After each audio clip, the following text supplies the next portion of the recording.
Hello student, welcome again on my YouTube channel Mathematic Byte से। आज हम class 10th exercise 1.4 है उसको सॉल्व करेंगे। फर्स्ट क्वेश्चन हमारे पास, without actually performing the long division state whether the following rational numbers will have a terminating expansion और a non terminating repeating decimal expansion. हमें ये कुछ रैशनल नंबर्स दिए हुए हैं, ये बताना है कि जब इनको हम डेसिमल में कन्वर्ट करेंगे तो उनकी डेसिमल की जो पोजीशन है वो टर्मिनेटिंग होगी या नॉन टर्मिनेटिंग होगी। टर्मिनेटिंग और नॉन टर्मिनेटिंग का कॉन्सेप्ट है वो 9th क्लास में आप लोग कर चुके हो।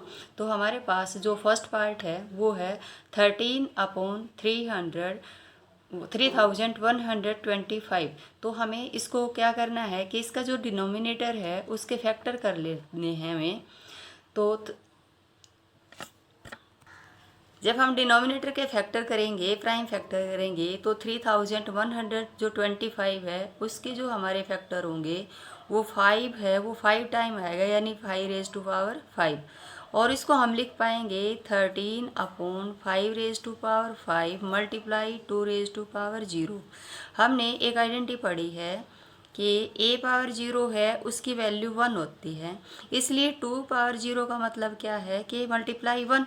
अब 2⁻0 हमने इसलिए लिखा है क्योंकि किसी भी डिनोमिनेटर का जो हमारे प्राइम फैक्टर हैं वो 5⁻m 2⁻n के कॉन्सेप्ट में है। तो हमारा जो रैशनल नंबर है उसका डेसिमल एक्सप्रेशन है वो हमारा टर्मिनेटिंग होता है। ठीक है, तो अब हम लिखेंगे here denominator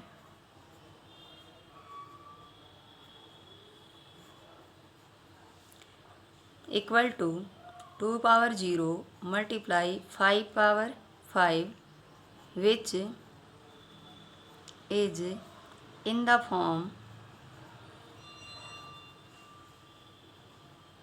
of 5⁻m multiply 2⁻n where m and n are non-negative integers।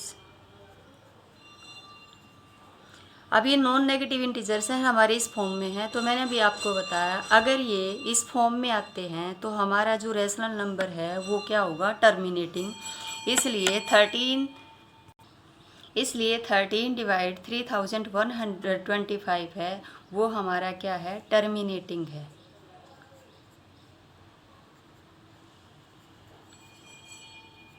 Terminating expression हमारा। नेक्स्ट पार्ट हमारे पास 17/8। तो हम 8 के फिर प्राइम फैक्टर कर लेते हैं। तो 17/8 के फैक्टर करेंगे तो 2⁻³ आ जाएगी। सेम प्रोसेस से 5⁻0। अब देखिए ये फिर वही है कि हमारा डिनोमिनेटर है वो किस फॉर्म में आ गया, 2⁻m और 5⁻m की टर्म में है।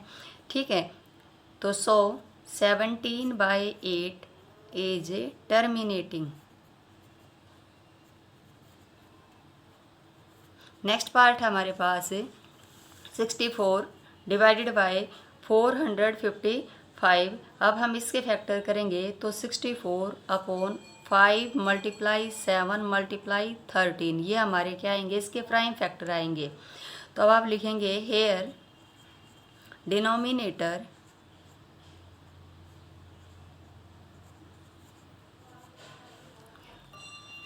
Are not in the form of 2⁻m 5⁻n। so 64 divided by 455 is non-terminating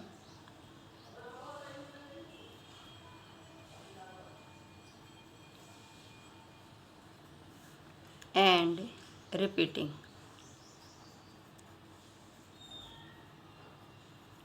next हमारे पास 15 डिवाइडेड बाय 1600। फिर से हम इसके प्राइम फैक्टर कर लेंगे तो इसके प्राइम फैक्टर होंगे हमारे 15/2 2�6 एंड 5�2। अब देखिए हमारा डिनोमिनेटर है वो 2 पावर m और 5 पावर n की फॉर्म में है, इसलिए हमारा जो डेसिमल एक्सप्रेशन होगा वो क्या होगा, टर्मिनेटिंग। नेक्स्ट है 29/343। जब हम 343 के फैक्टर करेंगे तो 7⁻³ आएगी। अब यहाँ पे देखिए डिनोमिनेटर के जो हमारे प्राइम फैक्टर हैं वो 2 पावर m और 5 पावर n की फॉर्म में नहीं है, इसलिए हमारा क्या हो जाएगा, नॉन टर्मिनेटिंग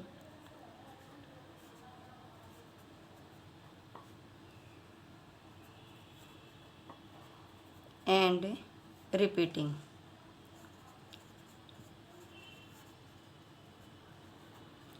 नेक्स्ट पार्ट है 23/2⁻³ एंड 5⁻²। ये ऑलरेडी प्राइम फैक्टर दिए हुए हैं और ये किस फॉर्म में है, 2 पावर m और 5 पावर n, इसलिए हमारा जो डेसिमल एक्सप्रेशन है वो क्या हो जाएगा, टर्मिनेटिंग। नेक्स्ट पार्ट हमारे पास है 129/2⁻², 5⁻7 और 7�5। अब यहाँ पे हमारे प्राइम फैक्टर हैं वो 2 पावर m, 5 पावर n, लेकिन साथ में क्या है कि 7 पावर समथिंग आई है, इसलिए ये भी क्या है, नॉन टर्मिनेटिंग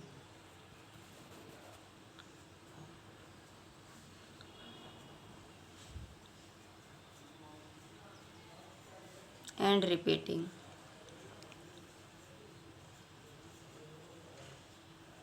नेक्स्ट हमारे पास 6/15।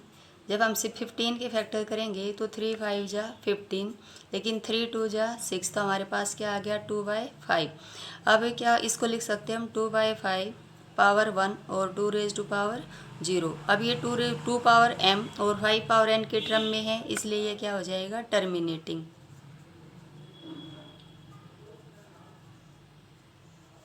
नेक्स्ट हमारे पास 35/50। पहले हम इसको क्या कर लेते हैं कि लोएस्ट टर्म में लेके आते हैं, ऊपर नीचे 5 से डिवाइड करते हैं। 5 7 जा 35 और 5 10 जा 50। अब 7/10, 10 के फैक्टर करेंगे तो 7, 5 × 2, तो हमारे जो डिनोमिनेटर है उसके फैक्टर है वो 5 पावर m और 2 पावर n की टर्म में आ गया, इसलिए हमारा जो रेशनल नंबर है वो क्या है, टर्मिनेटिंग। नेक्स्ट पार्ट हमारे पास 77/200। नेक्स्ट पार्ट है 77/210। मैं इसको 7 से डिवाइड करके सिंपलेस्ट टर्म में लेके आऊँगी। 7 1 जा 7, 7 1 जा 7, 7 से करेंगे तो 30। अब हम क्या करेंगे, 30 के प्राइम फैक्टर कर लेते हैं, तो वो हो जाएगा 2 × 3 × 5।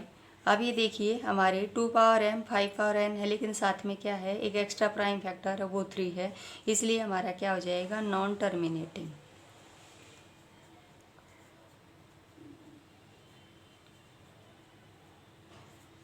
Non terminating. नेक्स्ट क्वेश्चन हमारे पास क्वेश्चन नंबर सेकंड क्वेश्चन में हमें क्या दिया हुआ है, write down the decimal expansion of those rational number in question number 1 above which have terminating decimal expansion. ठीक है, अब ये कहता है कि क्वेश्चन नंबर 1 का जो पार्ट हमारा टर्मिनेटिंग हुआ है उसको आप डेसिमल में कन्वर्ट करके दिखाइए, यानी कि डेसिमल में रिप्रेजेंट कीजिए। तो हमारा क्वेश्चन नंबर फर्स्ट है, उसका जो हमारा फर्स्ट पार्ट था वो हमारा टर्मिनेटिंग था, और फर्स्ट पार्ट में हमारे पास क्या था, 13/3125। अब इसको हमें डेसिमल में कन्वर्ट करके यानी कि डेसिमल में रिप्रेजेंट करना है, तो हमने इसके फैक्टर किए तो हमारे पास आया था 5⁵5, 13/5⁵5। अब देखिए हम क्या करेंगे कि 2 पावर 5 है मल्टीप्लाई 2 पावर 5, ऊपर नीचे है, डोमिनेटर और डिनोमिनेटर में मल्टीप्लाई कर देंगे। क्यों कर देंगे, क्योंकि इससे हमें नीचे क्या होएगा, जैसे अगर हमारा डिनोमिनेटर है वो 10 है, 100 है, 1000 है, तो डायरेक्ट हम उसको किस में कन्वर्ट कर पाएंगे, डेसिमल में। जब हम इसका सॉल्यूशन करेंगे तो हमारे पास हमारा नोमिनेटर है वो 4016 हो जाएगा, और डिनोमिनेटर है वो 10,000 में कन्वर्ट हो जाएगा। अब देखिए हमारे पास 4 जीरोज हैं डिनोमिनेटर में, तो 4 डिजिट छोड़ के हम डेसिमल लगा देंगे तो 0.0416 ये हमारा क्या आ जाएगा, इसका डेसिमल एक्सप्रेशन। इसका जो नेक्स्ट पार्ट था हमारे पास है, जो डेसिमल में आया था वो रेशनल नंबर था, जो टर्मिनेटिंग आया था वो था 17/8। अब हमने 8 के फैक्टर किए थे तो वो क्या था 2 पावर 3। अब हम क्या करेंगे, 5 रेज़ टू पावर 3 है उसको ऊपर नीचे मल्टीप्लाई कर लेंगे नोमिनेटर और डिनोमिनेटर में। 5 पावर 3 जो पावर हमें मिलती है सेम दूसरे यानी कि 2 की पावर्स आती हैं तो 5 की पावर से मल्टीप्लाई कर लेंगे। अगर 5 2 की पावर से, ताकि हमारे पास नीचे क्या आ जाए, जीरोज आ जाएँ। जब हम इसको सॉल्व करेंगे, खोलेंगे तो हमारे पास 2125 और नीचे हमारे पास आ जाएगा 1000। अब हम इसको क्या करेंगे, इजीली पॉइंट्स डेसिमल में कन्वर्ट कर पाएंगे तो हमारे पास क्या आ जाएगा 2.125। नेक्स्ट जो नंबर था हमारा टर्मिनेटिंग में आया था वो थर्ड पार्ट पे, वो क्या जाएगा हमारा 15 डिवाइड बाय 1600। अब इसके हमने फैक्टर किए थे तो 15 divided by 2 raise to power 6 थी हमारे पास है और 5 रेज़ टू पावर 2 थी। ठीक है, अब हम क्या करेंगे कि 2 पावर 6 हाईएस्ट पावर हमारी क्या है 6, तो 5 की पावर भी हमें क्या बनानी है 6 बनानी है, ताकि वो हमारा क्या है नीचे वाला डिनोमिनेटर है वो उसमें हमें जीरोज मिल पाए। इसलिए 5 पावर 4 है वो नोमिनेटर और डिनोमिनेटर में मल्टीप्लाई कर देंगे। तो अब हमारे पास क्या आ जाएगा, जब सॉल्व करेंगे तो डिनोमिनेटर हमारा बन जाएगा 9375 और डिनोमिनेटर है वो हमारा हो जाएगा 10 लाख।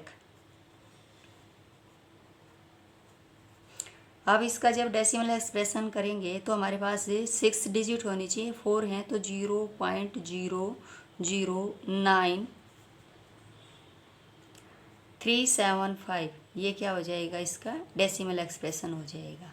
नेक्स्ट जो पार्ट था हमारा टर्मिनेटिंग आया था वो रेशनल नंबर हमारे पास था 23 डिवाइड 2 पावर 3 मल्टीप्लाई 5 पावर 2। अब देखिए इस क्वेश्चन के अंदर हमारे पास है 2 की हाईएस्ट पावर क्या है 3 और 5 की क्या है 2। इसका मतलब क्या है 5 की भी पावर हमें 3 चाहिए, तो 1 टाइम 5 है वो ऊपर नीचे मल्टीप्लाई कर देंगे तो अब 5 पावर भी 3 हो जाएगी हमारे पास।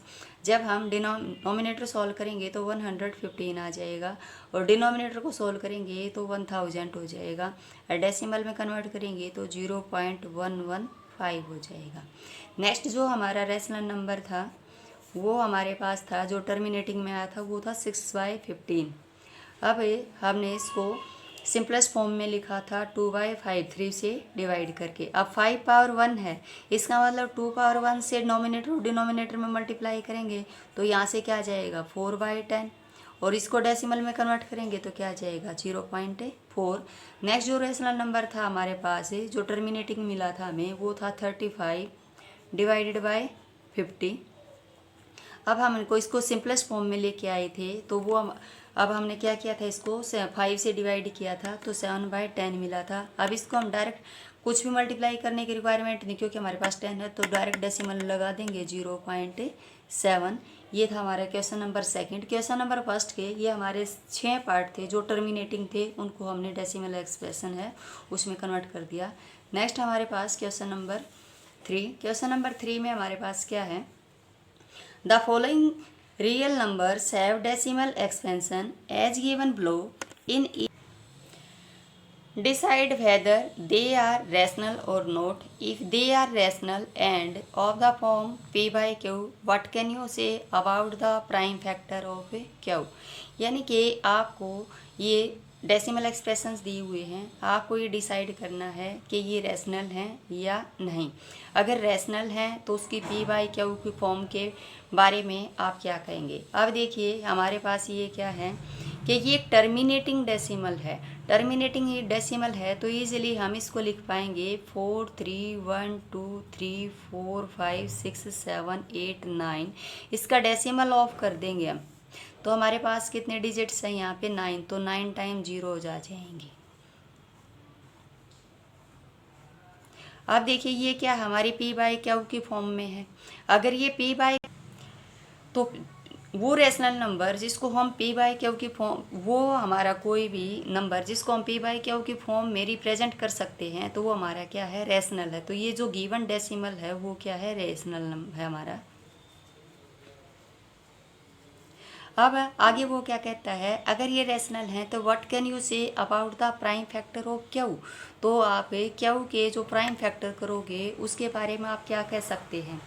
अब हम लिखेंगे कि अगर हमारा डेसिमल एक्सप्रेशन है वो टर्मिनेटिंग है, तो जो क्यू के प्राइम फैक्टर हैं वो प्राइम फैक्टर हमारे वो 2 पावर m और 5 पावर m की टर्म में होंगे, 5 पावर n की टर्म में होंगे। अगर हमारा क्यू क्या है, हमारा डेसिमल एक्सप्रेशन अगर टर्मिनेटिंग है तो क्यू के प्राइम फैक्टर हैं वो इस फॉर्म में होंगे, ये कहेंगे हम उसके बारे में।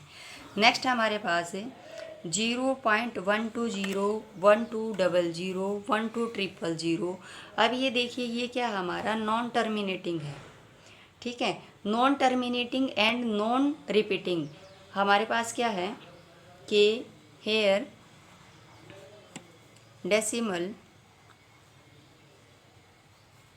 Expansion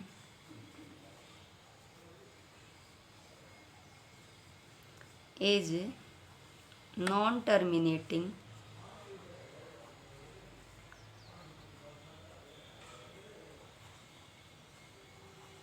non repeating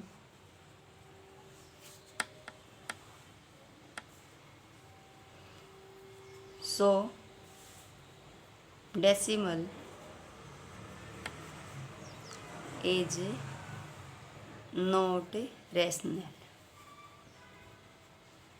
non repeating वो और नॉन टर्मिनेटिंग है तो वो डेसिमल एक्सप्रेशन हमारा क्या होता है, रेशनल नहीं होता। नेक्स्ट हमारे पास 43.123456789 बार। इसका मतलब क्या है कि हमारा डेसिमल है वो नॉन टर्मिनेटिंग है लेकिन क्या है, रिपीटिंग है। Here decimal expansion is non terminating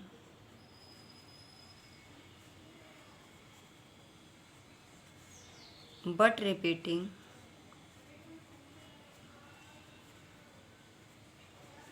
therefore decimal is rational। अब डेसिमल हमारा जो एक्सप्रेशन है वो रेशनल तो है, लेकिन हमें ये पूछा उसने कि क्यू के जो प्राइम फैक्टर हैं वो क्या होंगे। जब हमारा डेसिमल एक्सप्रेशन नॉन टर्मिनेटिंग है तो उसका मतलब क्या है कि उसके क्यू के जो फैक्टर हैं, प्राइम फैक्टर हैं, वो 2 पावर n और 5 पावर m की फॉर्म में नहीं होंगे। तो अब हम लिखेंगे, हम बताएंगे कि प्राइम फैक्टर ऑफ क्यू